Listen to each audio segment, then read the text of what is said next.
Over on BBC Two now, you can see live coverage of the second day's play at Edgbaston in the fourth test between England and the West Indies. Well, here on BBC One in 5 minutes, there's family drama as the Russians are coming to our house. And that's after the latest news now at 11 o'clock with Jenny Bond. Lloyds Bank has announced a fall in profits for the first half of this year, though the figures are better than the city had expected. They were down £77 million on the same period last year to £331 million. Lloyds blames the fall on the recession and says there's no early relief in sight. Lloyds' results are better than some had forecast. Nevertheless, the bank's profits show that it has not escaped the recession, as many of its corporate clients, large and small, have gone into bankruptcy. Lloyds' figures kick off a series of results from the major banks, Barclays, NatWest and Midland, all of which are likely to show profits continue to be hit by bad debt. Altogether, it's thought the banks will have to set aside about £2 billion to cover business losses. A South African newspaper has claimed that the government's secret funding of groups hostile to the ANC was much wider than first thought. The Weekly Mail also claims that the Inkatha leader, Chief Buthelezi, did know about the government's support for his party. Britain has expressed concern about the controversy and called for decisive action. The front page accuses South Africa's Law and Order Minister of being a liar, of concealing the fact that much of the money handed out to anti-ANC organisations has never been properly accounted for, even to the police who channelled the money from secret government slush funds. The anti-ANC trade union Uwuza has received at least £300,000 from secret funds by the government's own admission. The paper quotes leaked documents showing the police and Inkatha set up the union together, a revelation bound to damage Chief Buthelezi still further, although he denies knowing about the government support. A former employee of the collapsed Bank of Credit and Commerce International is to be a key witness in the drugs trial of the former Panamanian dictator General Noriega. Amjad Awan was head of the bank's operation in Panama, where General Noriega allegedly hid his drugs money. It's being suggested that in pursuing Noriega, investigators missed the scandal within the bank. Soviet Communist Party leaders will vote later today on whether to support President Gorbachev's plan to scrap the party's key Marxist principles. Mr. Gorbachev wants the party to move towards a Western-style social democratic system. It's likely hardliners will wait until the Special Party Congress later this year before challenging his plans. American officials have denied Syria has been given assurances that any Middle East peace settlement will be based on Israel's withdrawal from the occupied territories. Meanwhile, President Bush has called on the Palestinians to play a full part in any peace talks.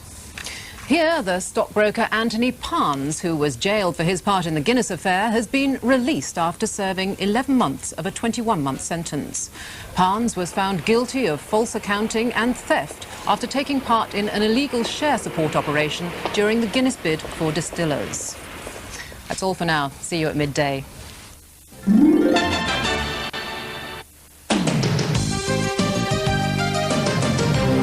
Detectives investigating the murder of the Leeds teenager Julie Dart say they now have evidence she was alive the day after she disappeared. 18-year-old Julie was found dead from head injuries in a field in Lincolnshire a week ago. Police have renewed their appeals for information about her movements.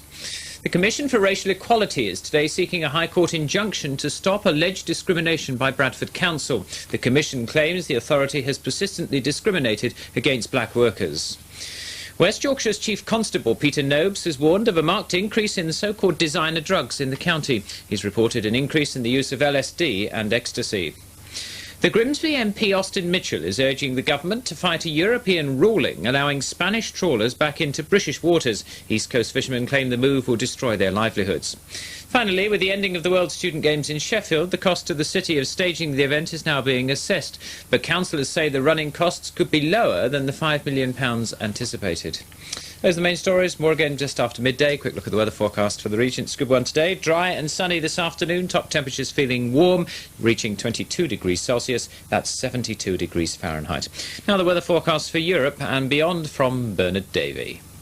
Hello, most of Europe will have a fine weekend, lots of sunshine and quite warm. But as usual, there'll be one or two exceptions. And we can pick out some of those exceptions by looking at this morning's satellite sequence. There's a thundery low currently over Germany and Poland. That's going to move away slowly eastwards, and then there's a ridge of high pressure shown by the clear skies coming in between that, and then another band of cloud currently stretching from Iceland across western parts of Britain.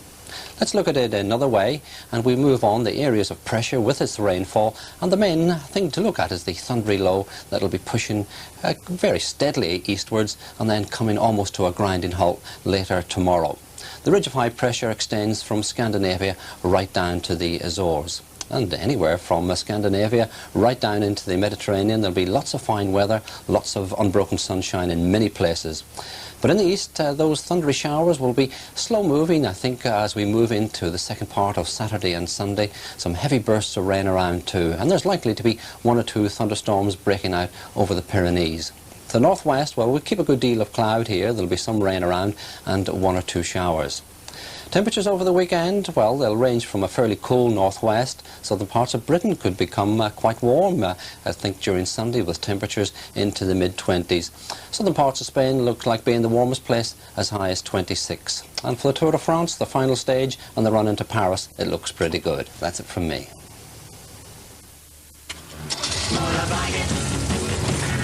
Wimps, warriors, or are they just Roy's Raiders? Fine, Chris. I'm a really chip. A fine figure of a man. Fine enough to breed from. It's called Roy's Raiders, right? Right. And I'm Roy, right? Right. So who do you think's the boss? Jill. Right. Bless you. Roy's Raiders, tomorrow, 6:30 on BBC One. Well, back